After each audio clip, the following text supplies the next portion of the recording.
Welcome to the Genius Factory. Enjoy the video. You begin by preparing the device.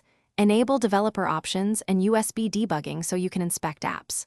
Once done, install a reputable file manager and an app inspector from the Play Store because you'll need package names and file access. Make sure to keep the phone awake while you work. Now open the inspector, grant any required permissions, and list installed packages. This gives you the first set of candidates to examine for ad behavior and system integration. Next, you focus on identifying likely ad culprits. Search package names for ad, ads, advert, overlay, or suspicious vendor strings. Then inspect each candidate's permissions. Drawing over other apps, running at startup, and unrestricted network access are red flags. Also check battery and data usage to see which apps spike when ads appear, because this correlates background activity with ad delivery.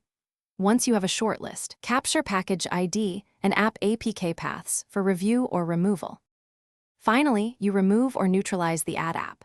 Start by force stopping it, clearing cache and data, then uninstalling or disabling in Settings apps.